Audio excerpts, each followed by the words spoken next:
the sheep barn.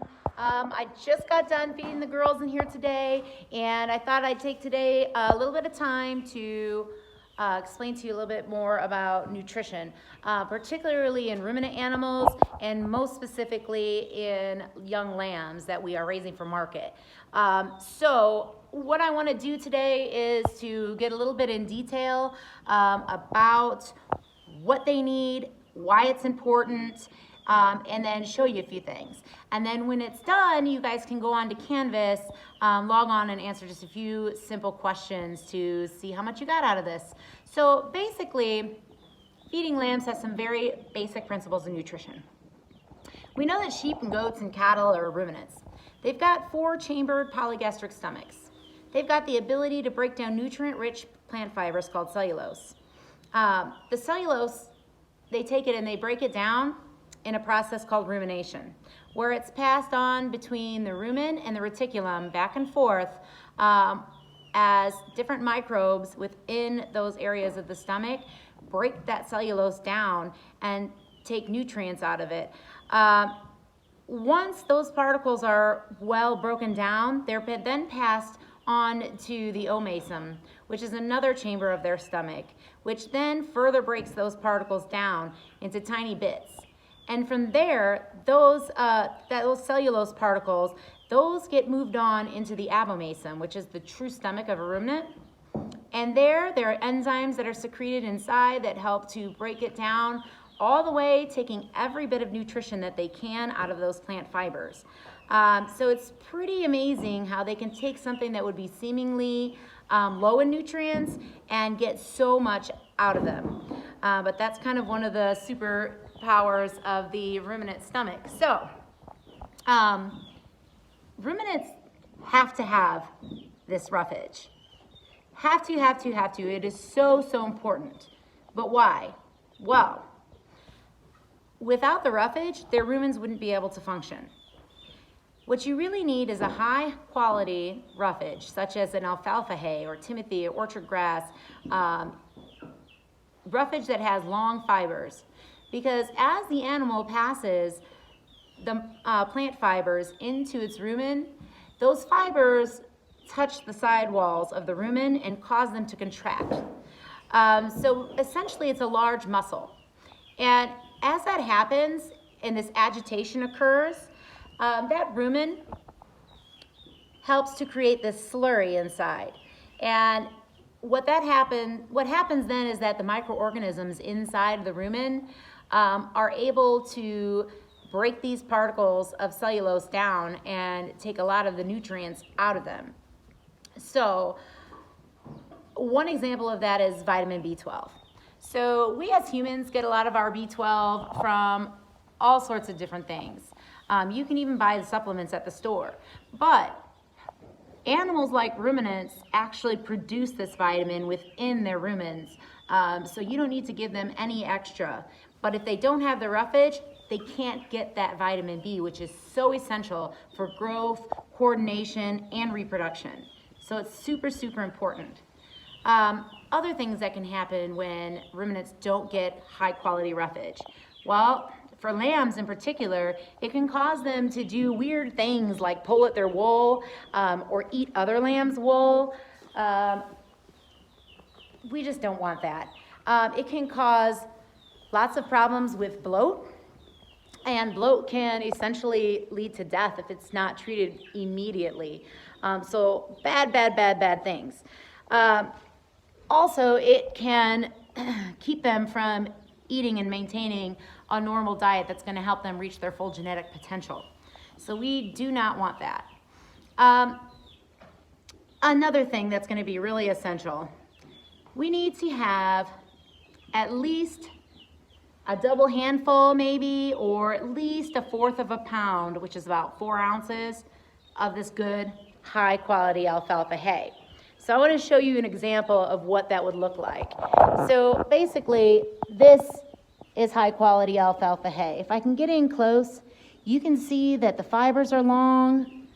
It's got several different types of grasses in there, but you can see that the alfalfa itself comes in large fibers long fibers that are going to help to stimulate that rumen.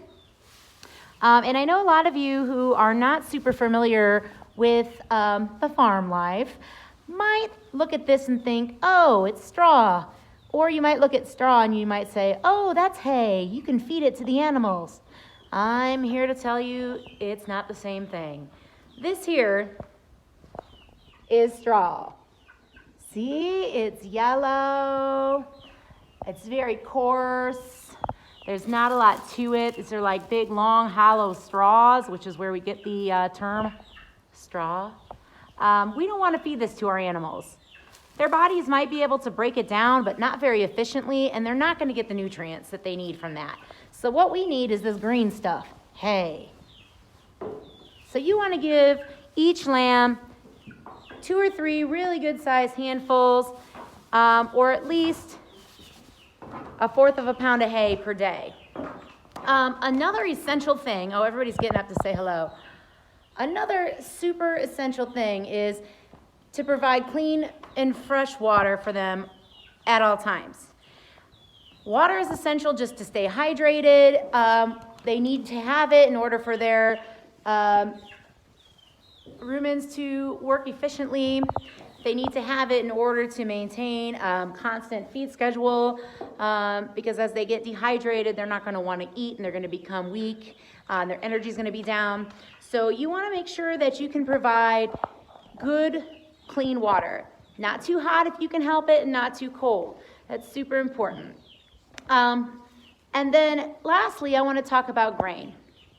Now, there's a lot of proponents of having grass-fed animals only, and I'm not one to bash those people because I'll admit I have bought it myself quite a few times.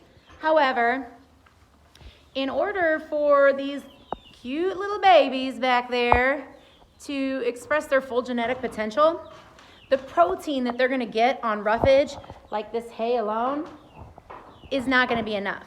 They get about 4 calories per gram of protein from the roughage. So when we're talking about raising these little babies for market, we need a bit more protein. So when they're about this age, which is about 6 or 7 weeks old, we should have already started them on a diet of what we like to call creep feed. Creep feed is kind of like baby food for sheep. It looks a little like this. And this food, as you can see, has a bunch of different kinds of grains in it. It's got corn, soybean meal, barley, oats. It's got a bunch of different minerals in it: limestone, salt, potassium sulfate, magnesium sulfate, zinc, cobalt, ferrous sulfate, but definitely not copper. Sheep are allergic to copper. But it's got lots of vitamins too. Vitamin D, vitamin E, all sorts of things that they need to be healthy and to grow to their fullest potential. But one important thing is that the creep feed has about 19% crude protein. That's going to really help give them a good start on their growth and their muscle development, which is super essential. After they've been on the creep feed for a few weeks and we start to go through the process of weaning, they will then transition off of mother's milk altogether and then on to just a diet of a show feed for these guys of about 18% crude protein to help continue with their growth and development.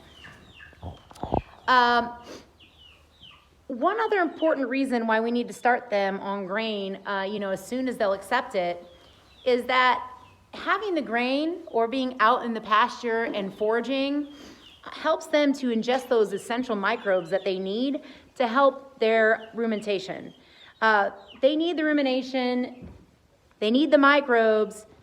Eating the grains will help to speed up that process and add those microbes into their stomachs to help them get to work on digesting roughage and taking further nutrients out of the food that they get. So, that was just a little bit on food and nutrition. Go ahead and check out Canvas if you guys want to answer a few questions that go along with this video for your e-learning. I hope you guys are enjoying yourselves. Little guy down here would love to say hello. And I hope you guys enjoy the rest of your day.